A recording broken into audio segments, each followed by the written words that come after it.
go, George. We are live. Good evening, everyone. We're back. It's another Monday. It's the final week before we go massively start into the WSL. So I've got an absolutely massive show. We're going to talk about the transfer window that's just passed. We'll talk about Wednesday's game. Some cheeky predictions with a competition in there as well. And just have a bit of a season preview at the start. So I'll start with my guests. Adam, how you doing, mate? Good to have you here. Doing well. Just enjoying the buzz of a North London derby win, which is always quite nice. So just been riding that today. Had the joy of working from home, so it's been a very chilled Monday, which is I think the best kind of Mondays. Yeah, that North London derby was a bit too tight for my liking at some point yesterday. There's a bit of a story to that. So I was travelling back from a wedding in Chester. Oh, congratulations! No, it weren't mine. I hope my girlfriend's not watching. Anyway, and then obviously the Arsenal game was on the train, and it was 0-0 for ages. And then when Gabrielle scored, I jumped up and punched the air, but didn't realise that there was someone right next to me, and knocked them flying into their seat.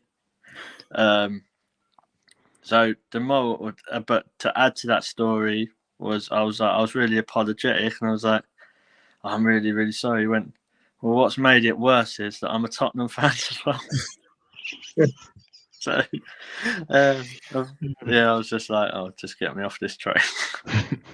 Have we got Emma? 1 second. Yeah. Hi, everyone. All good. Apart from that massive hangover of that derby day.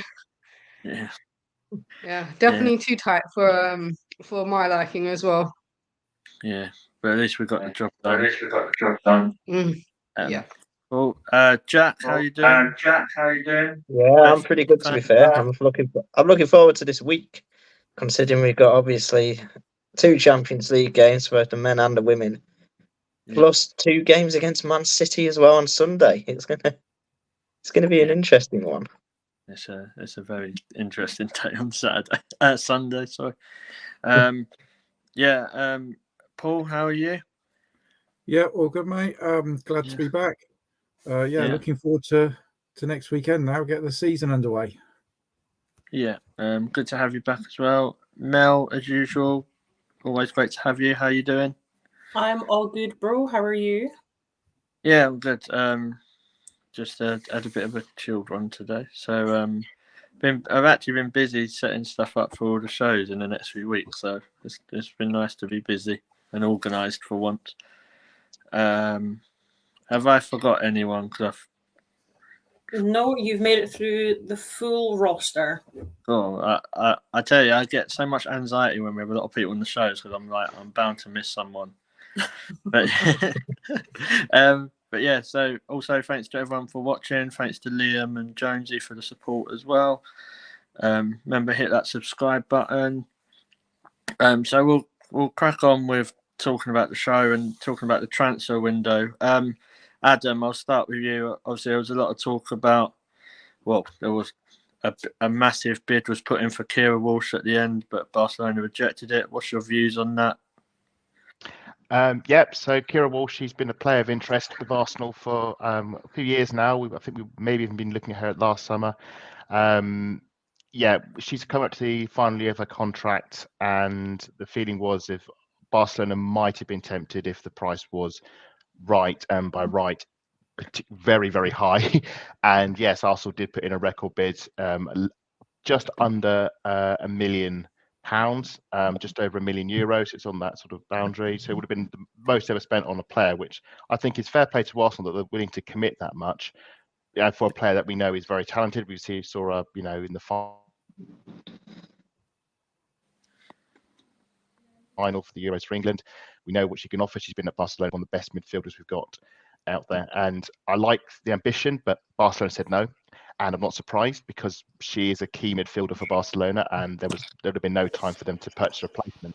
What it does do for me, in my opinion, is it's Arsenal showing their intent, and it's basically their message to Kira is, we really want you. So when your contract's up, we want to be first in line to sign you on free. A bit like with Russo when we got her after that mega bid for her in the winter of Manchester United. So I think it's positive on Arsenal that they were willing to show ambition. We know that Chelsea were sort of sniffing around there as well.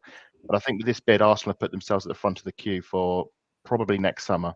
They'll be thinking we can snap up Kira Walsh on a free, and that will be an impressive transfer if that comes through. So, no, not this summer, but something to maybe keep an eye out for next summer. Yeah, obviously I'll go to you, Mel. Obviously, like Adam said, it was a high bid. What do you think? What numbers do you think we'd be looking at if it was to have been accepted? And do you think we'll go in January and try and put another cheeky bid in, or do you think they'll just wait till the summer? Funny you say that, because as you've asked that, Catherine's actually asked a very similar question in the YouTube comments. So you're on the same wavelength. Do I think we'll go for it in January? Yes, I think we will probably put in another bid in January just to really sort of cement, like what Adam was saying, cement that we're front of the running and that we are the team that want her the most. Money wise, I can't see us going much higher than we did just now if we go for it again in January, because I feel that at that point, to put the bid up, it's almost shooting yourself in the foot, knowing that in a few months' time you're going to get her for free. So I think where we are, money wise, at the minute with the bid is probably where we're going to stay in the ballpark for her. But if Arsenal want to put their hand even deeper into their pocket and fork out a little bit more for her, then I wouldn't be surprised by that either. Yeah. Thank you for the comments as well, Catherine. Appreciate that. Jack, I'll come to you. What was your views, like your views on the transfer window in general sense? Like, if you had to give it out of a 10, what would your number be? I think it was a decent transfer window. I think we addressed pretty much everything. I think also actually re-signing Blackstenius and some of the extensions of the contracts we did were just as important as the new players we brought in. I think we've addressed some of our key weaknesses in Caldente and also Rosa through trying to break the low blocks and stuff. And yeah, I think the Kira Walsh one at the end was interesting. I think if we'd wanted her, we'd have put a bid in at the start of the transfer window, and I think that would have then been accepted by Barcelona, giving them the time to find a replacement. So I agree very much with Adam. It's a statement of intent rather than an effort to buy her.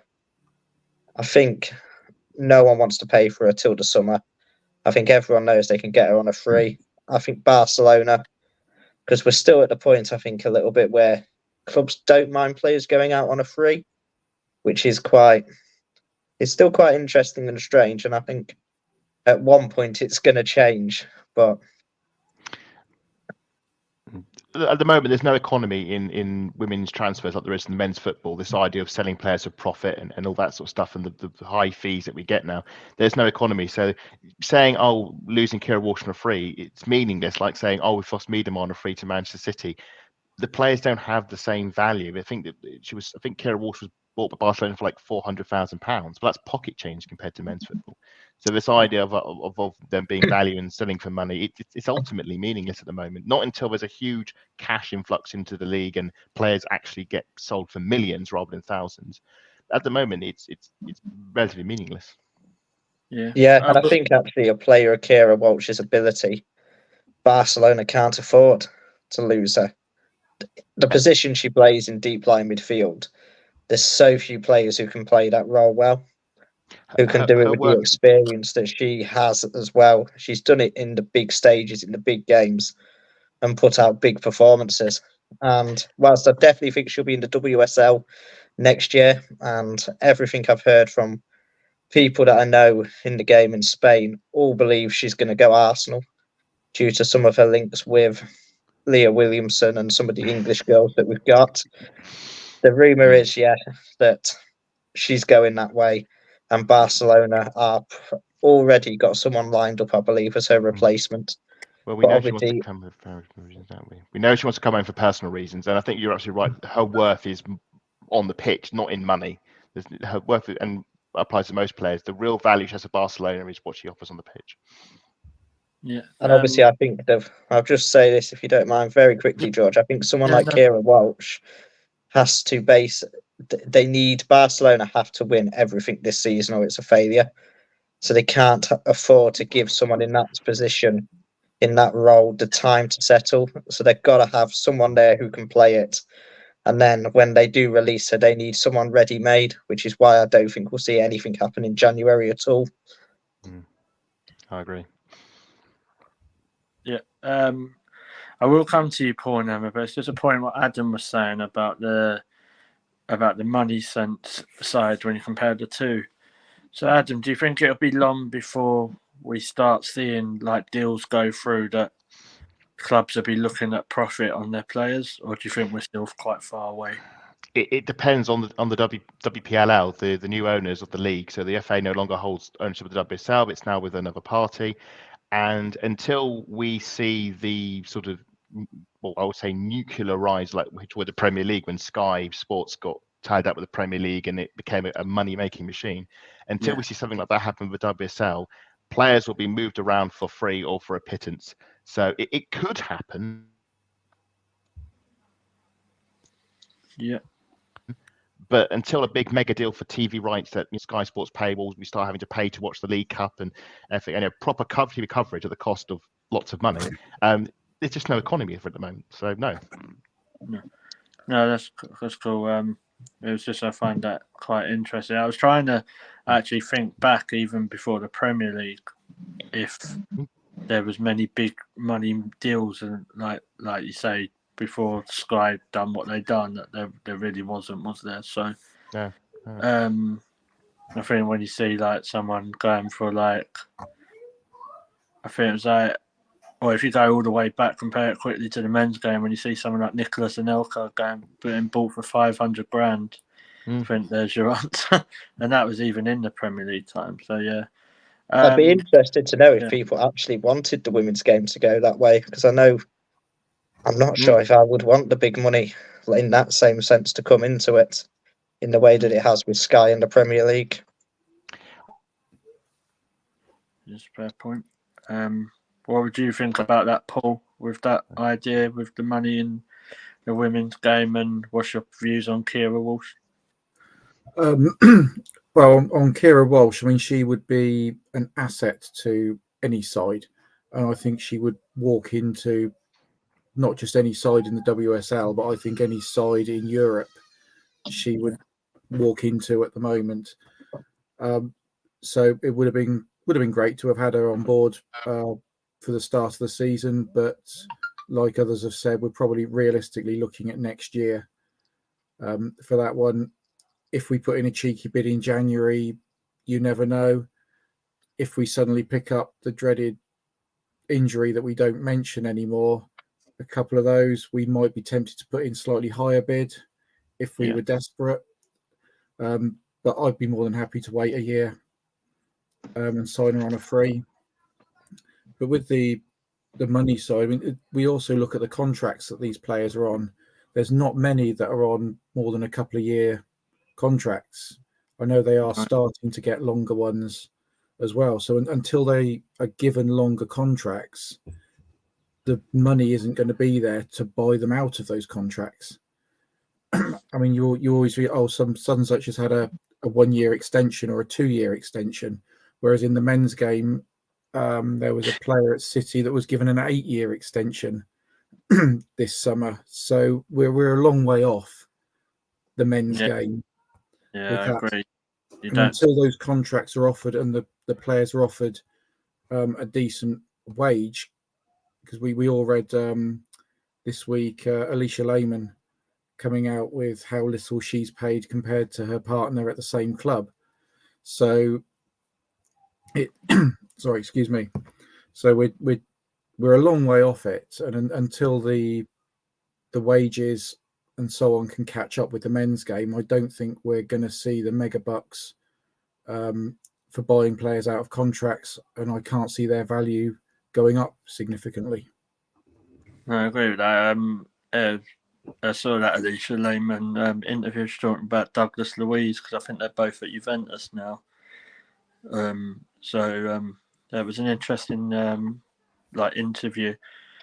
And I don't see anyone doing what Chelsea have just done with Nicholas Jackson, offering him like another 9-year extension. So, Emma, what would you think?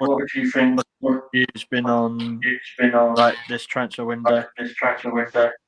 Transfer window is quite slow, that I found, and to come out at the last minute and say we're after Kira Walsh again and then fail at the last hurdle, it's kind of a bit flat. But I just hope that we're strong enough this season, and like Paul was saying, with those dreaded things we don't talk about anymore, there needs to be more money and more depth in our squad, including the young gunners as well.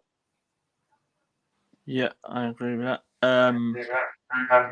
Come to you, Mel. Obviously, we saw Michelle Aggerman went to Brighton, didn't she? Are you happy with that?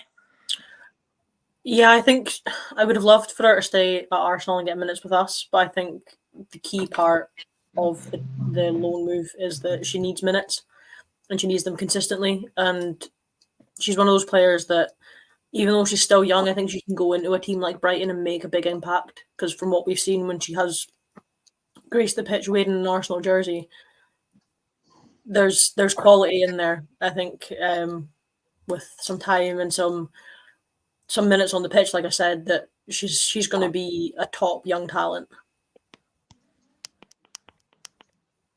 Yeah, I was happy because she's actually getting to do a trade at a WSL team and they bought some decent players, didn't they? Towards the end, obviously Nikita Paris went in as well, Jack.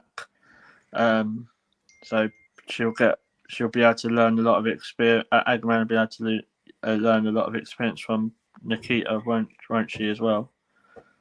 Definitely. I think Brighton have got a really good setup as well. I know that they've invested quite heavily into the women's side of things this year. I think it's going to be a great chance for her. I think she's close enough to London as well. So I'd be interested to know if she's going to be training at Brighton full time, or I know often with young player loans, they'll spend 3 days at their loan club and even have the occasional training sessions at Arsenal. So yeah, I think Brighton will be interesting this year. I think there's a lot of WSL teams that are going to be battling it out to try and be that surprise team to jump into the top 4, top 5. And I can see Brighton being one of them for sure. Yeah, a bit of a spoiler. I had on another podcast with Daisy, I said that I thought Brighton might finish 4th. So that was a couple of weeks ago.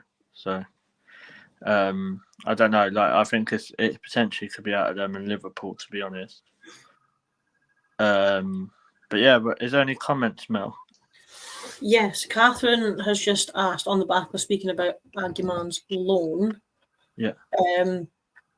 How do we feel and what do we think about Katie Reid staying with us and not going out on loan? Adam, what do you think about that? I think it's good. I think it's a good decision.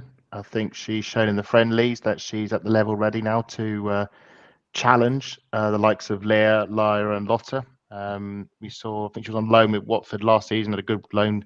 And now that Yen Beattie's gone, there's a space in there as an extra centre-back, because if we go deep in the Champions League in the group stages, we're going to need to rotate. We can't have Leah and Lyra just play every game on all competitions. So, no, very excited to see what Katie Reid can bring. I think she's going to do well this season. And then we'll see at January if she needs to go on loan or not. Yeah, I agree with that. Paul, what's your views on Katie Reid? Yeah, pretty much the same as Adam. I think she's a great player. If we are genuinely going to compete for all 4 trophies this year, we need the depth in the squad of players, and I think Katie is at that level that she's ready to be up there with the team. Whereas, obviously, in the position that Michelle plays, there's a lot more competition in the Arsenal team. So it's better that she was to go out on loan and pick up the minutes at Brighton. I think Katie, definitely a great move to keep her at least till Christmas.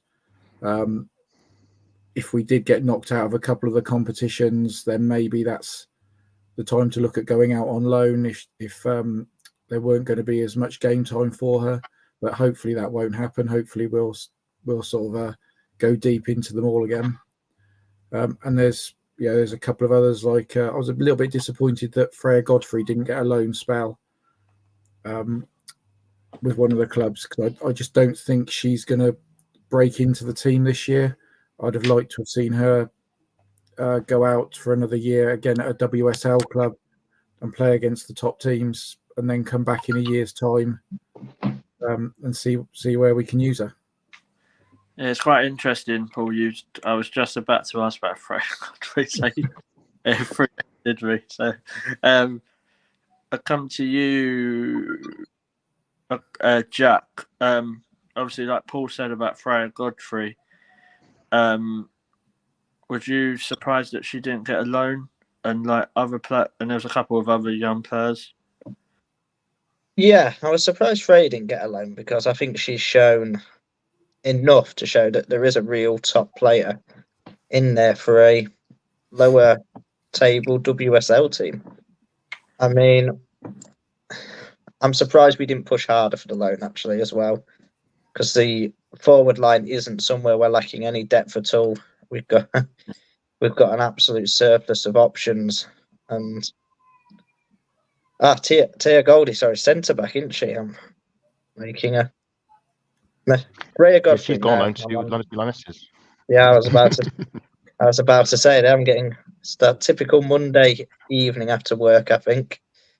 Yeah, no, I am surprised Freya's not gone out on loan. I think she could have done a job. Maybe not I don't think she's at the same stage of her development as some of the other younger players.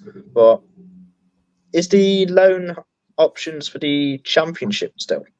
Or is that also closed now? Because I wouldn't be surprised if we saw her move into there if possible.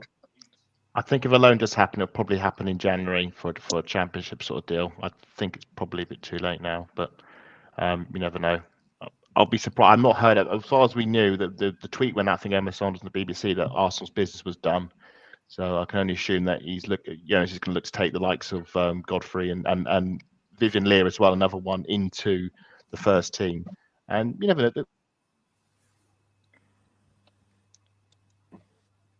They could get an opportunity. Again, if we go massive, we're going to need these players, and this could be it's a really good test for some of them. I suppose Conti Cup is always an option as well, considering that we are the team that most likely or not are going to win it again this year. So, we don't want to be in the Conti Cup pre-Christmas, do we? No, indeed. No, we don't. So yeah, talking about that, because that was brilliantly assisted by Adam there, so I'll take that. We'll talk about the Champions League game on Wednesday. So before I absolutely murder it, is it pronounced Hecken? Am I saying that right? Bigger Hecken. Yeah, I didn't want to insult anyone watching. So, what's your Emma? I'll start with you. How are you feeling about the game on Wednesday? What's your thoughts? Yeah, I'm excited about the game. I hope Arsenal are going to stream it, because I haven't got any tickets, and there is absolutely no way I can get out to Germany. But let's just hope that Caitlin Ford scores another hat trick to prove her place in the lineup for the starting 11 to start against City. Yeah. There we was on his stream.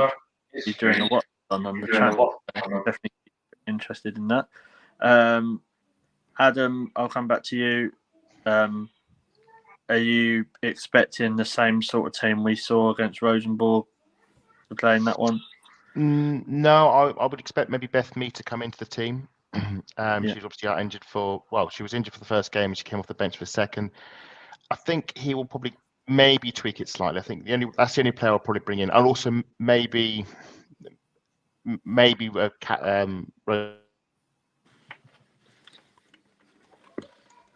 Kafaji maybe for Frida, but at the same time, as broke, don't fix it. We've got 2 wins out of 2.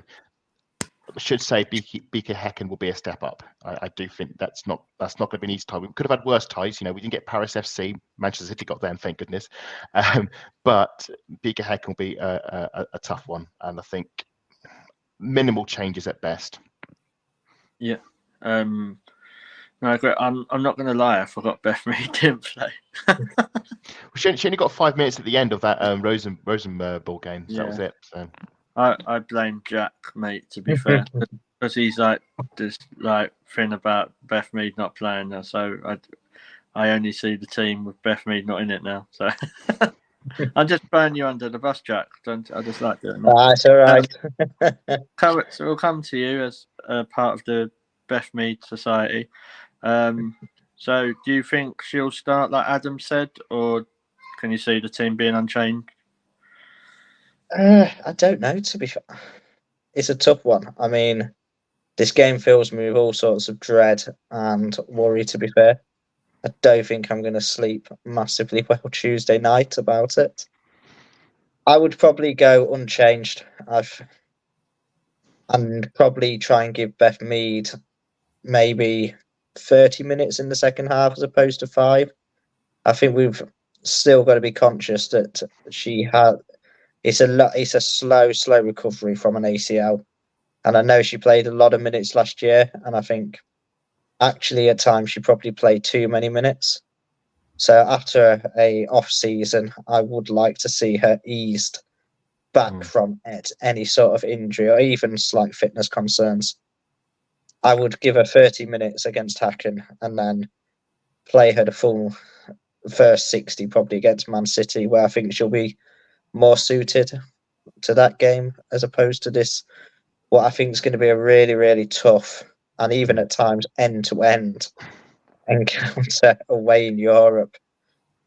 Do you think though, like obviously you're asking that question about Beth, if you've got someone like Caitlin Ford, where we brought Cadenti in, is obviously going to play on that other side, but with Caitlin Ford stepping up and hopefully fighting for her place, surely that takes pressure, Adam, off of Beth Mead having to play all those games. It certainly does. It looks like that might be the way Jonas is going to utilise Ford this season, more of a right winger, and then maybe have Hurtig and Caldente sort of alternate on the left. Ford is versatile; she can play both wings. So it does look we found a way to get minutes off Beth. I agree that she probably gets played a bit too much, but then it's a bit like Saka for the men's team. It's like that the player is that good, you don't want to not have her in the team because that will actually impede you. So, yeah, it is a difficult balance, and there's an argument to be made that you also want to keep Beth fresh because obviously we've got Manchester City on the horizon. But if I look back to that Rosenborg game when it was only 1-0, we were a bit more blunt. We struggled a bit to convert the chances, and you always think, if Beth Mead had been on the pitch earlier on, fully fit at that point, maybe she could have converted some of those chances. So it's a difficult one, but I think having Ford as a rotational option for me bodes well going to the season because I don't think we had that last season. I think that we could probably use Ford a bit better as well because last year's season Ford was overused as well, and we saw how she didn't really perform to the maximum that we know she can. I think maybe that's a solution to that problem. Yeah.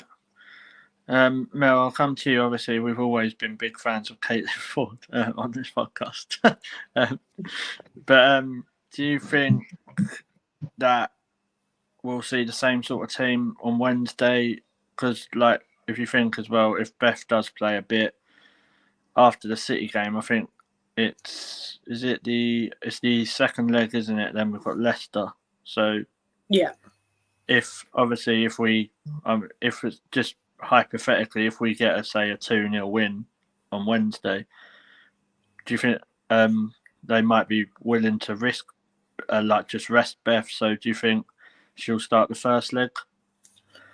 I don't know. Going back to the Caitlin Ford thing, I feel like I can't slag her off too much tonight because I grabbed the first Arsenal top I could see in my drawer, and it just so happens that her name's on the back. So I'm gonna have to tread very carefully with what I say. But no, I agree with Jack. I think realistically, you give Beth 30 minutes towards the end of the game on Wednesday, and then you give her a larger bulk of minutes on Sunday. Because the Champions League game's over 2 legs, I feel like the pressure's not on it as much going into Wednesday's game as it is on Sunday's game. Obviously, there's a lot of hype and expectation around it, obviously with Miedema making her return to the Emirates in colours that aren't red. But yeah, I would, if it was up to me, if I was in that position, I'd be getting minutes into best legs on Wednesday. Not a massive amount. I say 30 minutes is probably the absolute maximum I'd give her. And then 60, maybe even 70 minutes on the Sunday. Because I feel that going into Sunday, we need as much sort of power and experience going into that game.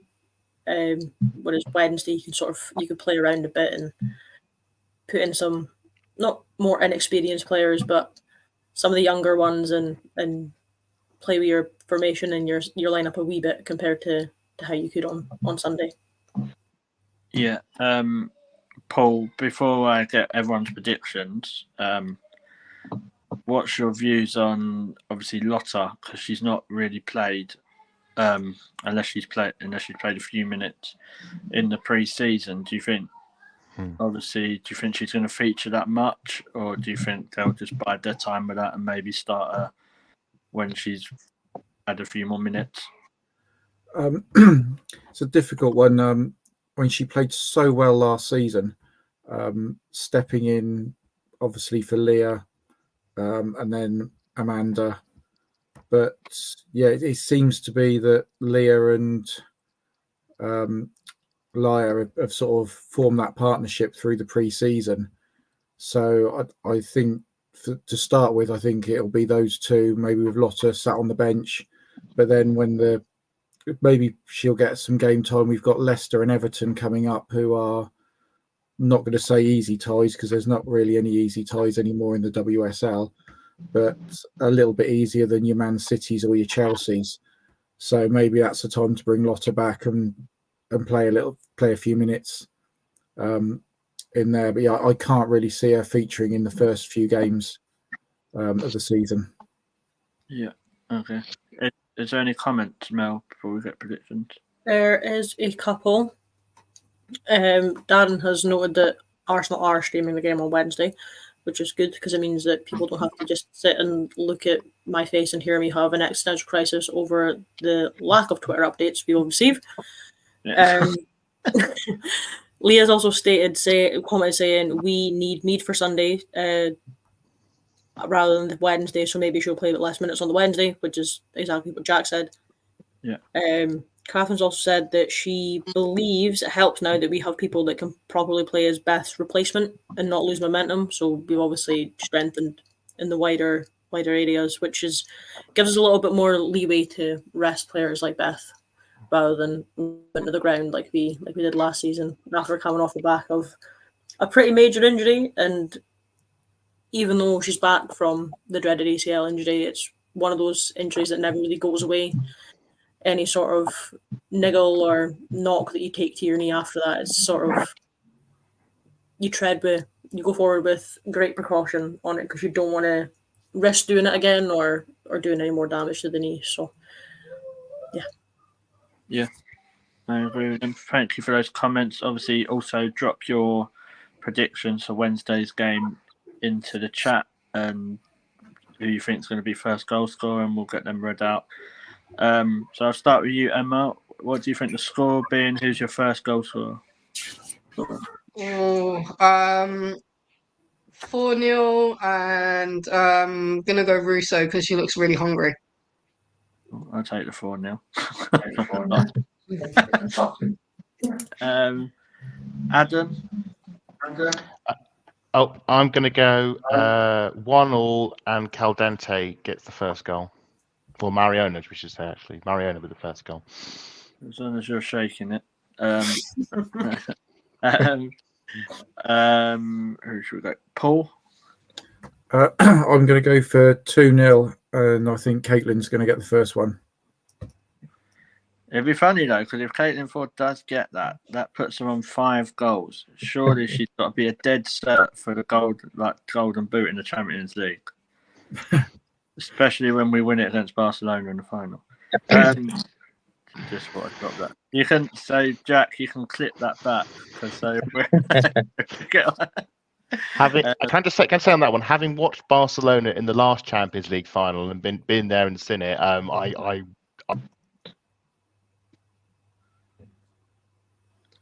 because they're a planet when it comes to football. As good as we are, I would love to see it, but I can't see it happening. Yeah, I know. Jack, what's your predictions and goal score? My heart says 1-0 to the Arsenal with I'm going to go Caitlin Ford goal. I'm going to back her. Although, unfortunately, my head reckons 0-0 or 1-0 Häcken. And I don't think that's a disaster. I really don't think if we go in level or even 1 goal behind, it's a disaster in what is going to be a really, really tough away leg. And I think bringing them back to Boreham Wood, I can see us winning 2-3-0 there. Yeah. I just think it's I know we discussed this last time, but it's artificial grass, isn't it, and everything as well. Artificial grass. Their crowd from last year's Champions League are very good. They're quite hostile. And so I think no European ties easy. They got a lot of experience last year. Stay in the game and bring it back to Boreham Wood to see us through. Yeah, did they? Wasn't they in a Real Madrid group last year? Yes, and Chelsea's. Yeah, and they got out that group and they beat Real Madrid home and away. But Kafaji was a key player on that, and of course we have Kafaji now. So we were saying that's our scout selection. Like we just watch and then we'll pick them up this summer afterwards. Yeah, that's how it works. Yeah, I think that's what Chelsea do in the men. They just read Twitters, like people's Twitter, and then think, oh, yeah, we'll go with that one. So, Mel, what are you going to go for? I'm going to go for 2-1. Yeah. Because I can see either team scoring early, hopefully us, and then taking our foot off the pedal a wee bit, and then Häcken being like, that's not happening. That's not happening here. And then pulling it back to 1-0. And I can see the winning goal coming in the dying deaths of the game. I think it's going to be one of those games where everybody's stressed and pulling their head out. I'm hoping it's not. I know that there's a prize at the end of these predictions, but I'm really hoping I'm wrong. I'm loving the confidence. So I'm going to go 2-1 to Arsenal with a Russo goal to start. So the way I've got this built up. So a question, Mel, is Hannah going to Sweden? Hannah, sadly, is not going to Sweden because her work does not love her as much as she loves Stina Blackstenius, so they would not give her the time off for it. So what I was going for was 1-1, and then in the 95th minute, Stina comes on and scores, because I can imagine hearing Hannah. I don't think she would have made it back to her flight if that happened. She barely made it out of Molyneux, so I think that happening to her in a foreign country without adult supervision, me being the adult supervision in question, would have ended badly for her. That's an interesting adult supervision if it's you. Yeah, it's slim pickings, I'll be honest. No, because Häcken, in fact, that's where we signed her from originally. So we've got 2 ex-Häcken players in our team. Saying that, Häcken have got Ruby Grant, who used to play for us. So it sort of works on both sides. It's like a Arsenal Häcken partnership, isn't it? So but I'm gonna go. Honestly, I think I'm gonna go 2-1. First goal score, I'm gonna go for. It's got to happen one day. I predicted it for the last 6 shows we've done. So I'm going Emily Fox. It's got to happen. So I'm just gonna say it for the next 3 or 4 years. It's got to happen once. If that does happen, I will not be held responsible for my reaction that's caught on the Wednesday watch. But that's why we need subscribers and views, Mel. So okay, yeah, Tops will stay on. It will be kept that's fine. PG-13. Tops will stay on, but as I there say, will be a lot of yelling. I'll say it's early kickoff. We wait Yeah. for the late kickoff. So yeah, we've covered Champions League. So what we're going to do now? So for those that are in the group would have seen this. Those who are not, I'll explain. So we're going to be doing a lot more content this year, but we're going to be doing some different types of predictions. So ultimately, throughout the season, we're going to have a prediction league, which Mel is going to be in charge of. I'll try. I'm furiously writing on my notepad right now. So basically, how that is going to work, and anyone is welcome to get involved. So if you're watching the show and you want to get involved, just reach out to us with the All Sports Bar Cafe. Drop us a message, and we can get you in the right places. So it's going to be a point for if you get the victory or get the right result. Sorry. So if you say Arsenal are going to, that's for example, if you say Arsenal are going to beat Man City 2-1, and you say Russo is going to be your first goal scorer, and she is, then you'll get 3 points for all that because you've got all of them. So, and there's a prize at the end. So I'm personally going to sort all that out at the end of the season.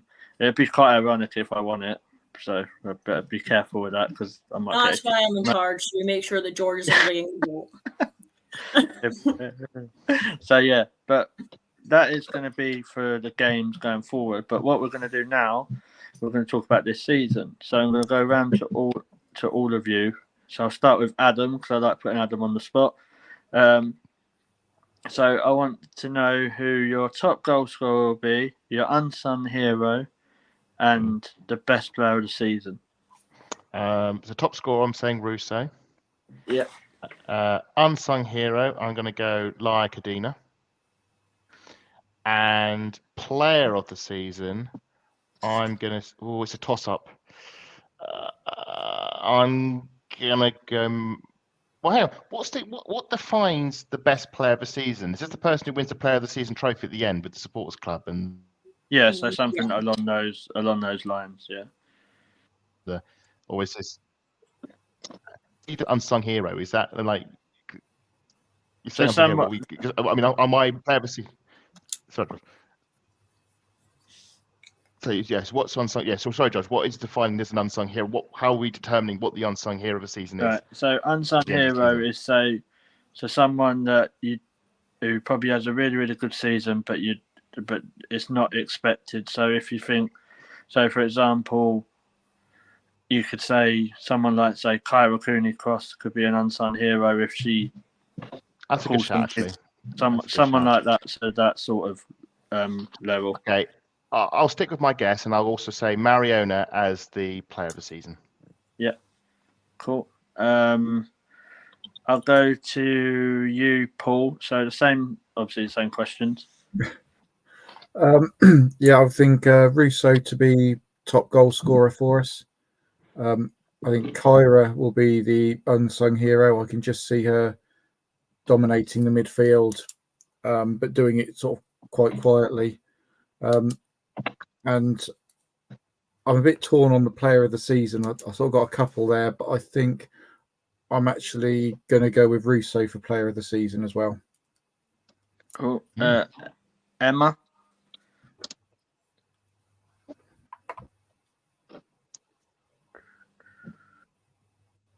Are you there, Emma? Yeah, sorry. Yeah, that's fine. You cut out a bit. So mine would go probably what was the questions again? The top player, the top goal scorer of the season. Yeah.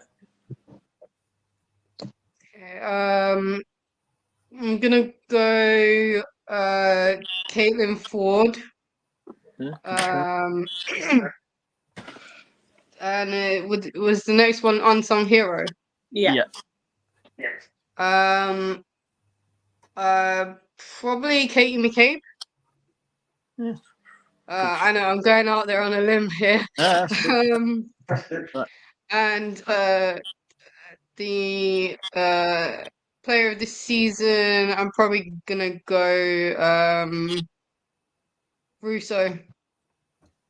Yeah, I like those ones. They're different. I didn't think about Katie McCabe, to be honest. I think we should add who's gonna get the most assists, and I reckon it's gonna be Katie with her new relationship. Yeah, maybe. I thought you were going to see yellow cards. Like, I feel like that's a very obvious answer. Yeah. Jack, obviously your three answers are going to be Beth Mead, and Beth Mead, aren't they? No, surprisingly, Beth Mead's not made it on there. Top goal scorer, I think there's only one person. I think it's going to be whoever plays in that number 9 role up front. And I think Russo's going to be the player in that position. So I'm going to go top goal scorer, Russo. I think if Blackstenius was playing in that position, I would go her. I think we're going to create so many chances this season, and I think it's a big season for us. My unsung hero, I think we're going to win the Premier League, and I think we're going to go far in the Champions League as well. And I think we're going to win the Premier League. What about the Super League? Yeah, that's true. I think we're going to win the league. I'll leave it at that. And I think a player that's going to be key with all her experience is going to be Leah Volti. So I'm going to go for her as my unsung hero, because I think there's going to be lots of games, and in particular the big games, where she's going to have to come on, do the defensive work, do the dirty work, control the game, control the tempo. And we are a relatively young team with young players, and I think she's going to bring a great degree of control. And having seen what I've seen this season, having seen what I've seen for about the past 6 or 7 seasons, I think the person who is going to lead us to this inevitable glory in the end is going to be Kim Little, and she's going to be my player of the season. She doesn't have many years left, but from what I've seen, Mel's having a crisis now. Stop reminding me. You brought up Jen not being here and Kim Little retiring in the same podcast. I'm gonna have to go and lie down after this.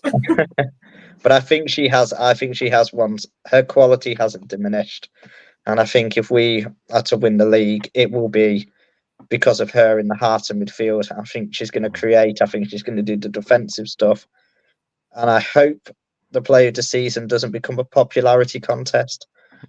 And I hope that we're going to see the real quality that is in front of us, and who has pulled the strings at Arsenal now for a good number of years. So yeah, the early Kim Little for player of the season. Yeah, I thought we were going to have to put you on the bench then, Jack. Obviously, I'll tell you mine before we go to Mel and then see what the comments are. So I've gone a bit different. So obviously, my top goal scorer is Russo. Right, unsung hero is Kafaji. Just because I think she might not do anything else, but I think she might score the winner against Chelsea. So if she does that, she's definitely a hero. My player of the season is Emily Fox. I just think I don't think there's a better right back in the world at the minute, or if there is, I don't think there's many. So yeah, there's my take on that. Mel? I want to go controversial with my top goal scorer, but I feel like I'm just shooting myself in the foot. So obviously the obvious answer for that is going to be Russo. So you can't go Van Donselaar. No.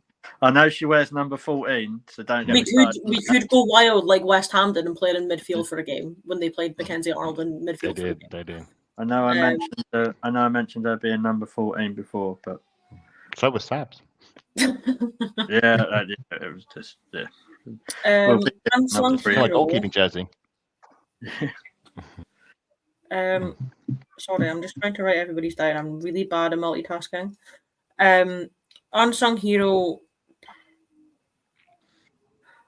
I want to put it as my player of the season, but I find it so hard for a defender to get player of the season. I think Lotta's the first one where it's sort of gone against the popularity vote, like what Jack said, where Player of the Season is very much a popularity contest, and that Lotta was the first one I've seen in a while where I was like, she's had a good season. It's not a fan club voting for her, it's people actually respecting the player. So for that reason, I'm going to put Fox as my unsung hero, because I think Arsenal fans are always hyping her up. We understand how good she is, but I think other people in the league and around the world, apart from Americans, don't understand how good of a player she is. Like what George says, she's easily one of the best, if not the best, right back in the women's game at the minute. And Player of the Season, if it comes down to popularity vote and depending on how many goals she scores, I could see it going to Russo, but I don't want to write that down. So I'm having a tough one here. Surely, if it's a popularity contest, the power of a twist and shout will just make Mariona win it. If we're voting on songs alone for Player of the Season, if Player of the Season goes alongside Song of the Season, Mariona's winning it hands down. In fairness, if that logic, Lacasse would have won it last season. Yeah, I was just going to say that. Yeah, that He song scored a very good goal the other day, actually. I think yesterday, Lacasse. Yeah. Oh God, I'm wrecking the place now. But I feel like I've dragged out my thinking time long enough that I won't decide with Jack and say Kim, but people will just say that's me keeping my brand. So I'm gonna have to go Russo. Just because that's the way I see it going. If he does end up being top goal scorer, and I could even see her potentially winning the Golden Boot in the league, that there's no reason that, popularity contest aside, there's no reason that she shouldn't be winning Player of the Season. Yeah, no. I do. What I find interesting is that no one's even not that anyone's wrong, but if she has a great season and stays fit, that no one's really thought about someone like Leah Williamson. I don't know what you think about that, Adam. It's a good shout because I think again she's coming back from an ACL. I think like last season, Lotta won it, but because she had a great season, but she was a mainstay in the defence. She played pretty much all the games because all the other defenders were being rotated in and out. If Leah Williamson had a consistent run of games, like she became the main centre back in that team all the way through and had a really strong season, then yes, there's a shout for her. But I can see her being rotated around with the likes of Lotta and Lya and Katie Reid, and maybe that might affect her chances. But yes, I mean, she's one of our own, and she's very popular. And if she has a Lotta-esque season, then maybe that will be towards it, because the forwards are the ones that are attacking and scoring the goals, and people enjoy that a lot more. I mean, I think you're absolutely right. The idea that the defender winning Player of the Season, I think, was a bit of a change of pace. That said, Lotta is a very popular player, as we all know. So we're supposed to talk a popularity contest. If there's one defender who was going to win a popularity contest, it would be Lotta. Yeah, no, I agree with that. Was there any comments, Mel? Yeah, we've had a few. So Catherine's put in saying that her top goal scorer is also going to be Russo. Her unsung hero is going to be Kyra Cooney-Cross, and her Player of the Season, she's siding with Adam, and that it's going to be Kim Lowe. No, she's not. She's siding with Jack, and it's going to be. See, you know what I mean? Like I've been left in charge for one episode, and I'm already mucking up my notes. I'm not going to make a mess of this, guys. I promise. If I make a mess of this, everybody who puts in a prediction will get a gift from me as a story. Darren has said that his top goal scorer was Russo. His unsung hero will also be Kyra Cooney-Cross, and he's put his Player of the Season as Mariona. Yeah. And Leah has said that her top goal scorer will be Russo. I'm sensing a theme here. Her unsung hero will be Katie Reid, which I rate that. Wow, that's a shout. That is a shout. It's a very good shout, and I'm sad I didn't think that myself. And her Player of the Season will be Katie McCabe. That's a big shout as well. I like we'll have more apologies on this podcast if it's Katie McCabe. Will be, and then each and every single one of us will have. I'll need a ladder out of the hole that I've managed to dig for myself if Kate McCabe wins Player of the Season. We'll have to give out more apologies than Boris did back then. On the back of that, Catherine has also decided to kick me whilst I'm down and say that she feels that Kim is going to retire at the end of her contract / this season, And if Kim can stay fully fit the entirety of the season, the midfield will be unstoppable. So she's hit me with like a backhanded comment there. Like she punched me down and then dragged me back up to my feet again. So I respect that. Yeah. I'm gonna quickly, just because of time, we're gonna quickly go around and get your predictions for the City game on Sunday. So obviously this is where the battle starts for the gift at the end. So Adam, what's your score for the City game and your first goal score? 2-1 to Arsenal. And first goal scorer, I'm going to go for Kim Little. Oh, mate, imagine the scenes. Emma, what's your score for the City game and your first goal? City game probably gonna be 3-1. First goal scorer, Beth Mead. Yeah, I'll take that. Paul, what about you? I'm going to go 2-1 to us with Beth Mead, the first goal scorer. Can see a bit of a theme here. Actually, I'm going to wait. I'm going to build it up. Mel. I'm going to say 2-0. Yeah. And I was going to say Mead as my first goal scorer, but now that we've got 2 votes for Mead, I feel like I'm gonna go out there and I'm gonna steal your go-to, and I'm gonna put Emily Fox down. I hope she doesn't score because I'm not there to witness it. Oh, And we'll I'm film also it. pretty sure that my game and the Man City game are on at the same time, so I won't see it at all. But I want Emily Fox to score. Yeah, we'll film it for you. Thanks. Jack. I'd gone 2-0 Arsenal. I'm a lot more confident for this one than I am midweek. Now, just so I don't know if you guys can see, I had written down on here, I have Beth Mead's name. I'm not sure if you guys could see it anywhere, but Yeah, just in order to be different, I'm going to go Mariana. I'm going to go Caldente with the first goal, and I think once she scored that first goal, Emirates against Man City, we're going to be unstoppable for the rest of that 90. I think it's unstoppable for the rest of the season, which I'd have been all for. But... So yeah, I will do a cheeky prediction. I'll tell you what someone messaged me earlier, and you all know who this person is. His name's Lewis, so you can imagine where this is going. So he reckons Arsenal are going to win, but a certain Dutchman's going to score in the 6th minute just to replicate what number shirt she wears. A Dutchman or Dutch woman? A Dutch woman, sorry. Dutch woman. Yes, tired, I think there is a strong case for Miedemar to score against us, and I will be fascinated to see the reaction in the stadium. I hope it's a positive one, and I will, if she does score, be like, remember when Eduardo scored against Arsenal in the Champions League, and the whole stadium applauded? That's what I think it hopefully will be like. It'll be a respectful applause, and it'll be great to see her back. Sadly, obviously in the wrong shirt. Yeah, but I'm gonna go for 1-0 and Stina. Just because, why not? Go help whoever's sitting beside Hannah on Sunday. Yeah, I have to check where to sit in case it's me. So yeah, well that is the show, guys. So thank you for all of the comments and for the people that have watched. Thank you, Emma, for coming on.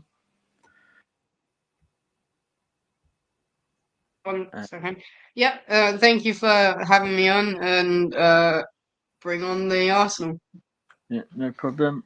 Paul, always great to have you back on.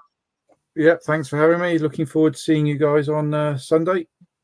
Yeah, definitely. Are you in Block 10 as well?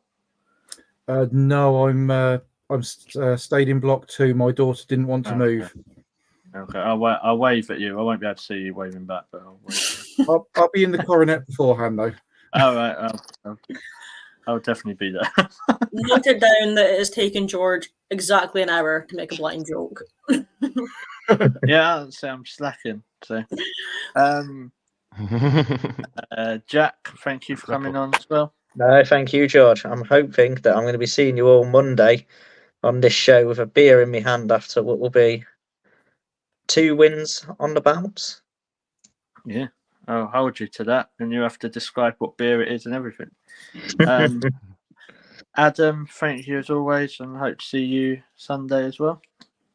Yeah, it's a pleasure. I mean, I'll be in Block 2 as well, so I don't think I'll be with you a lot, but I will be at the Emirates Stadium cheering the Arsenal on. Good. Mel, thank you for all your help as always. I won't see you on Sunday. So, are you coming for the Champions League game? I am not, sadly. I think the next game, possibly depending on how much EasyJet want to rob me of, is going to be Chelsea home game. Cool. Another little day trip, which will kill me off, but you know what, it's worth it. Chelsea. So yeah. Yeah. But obviously, please keep liking, sharing the shows. All your support means everything. Hit that subscribe button.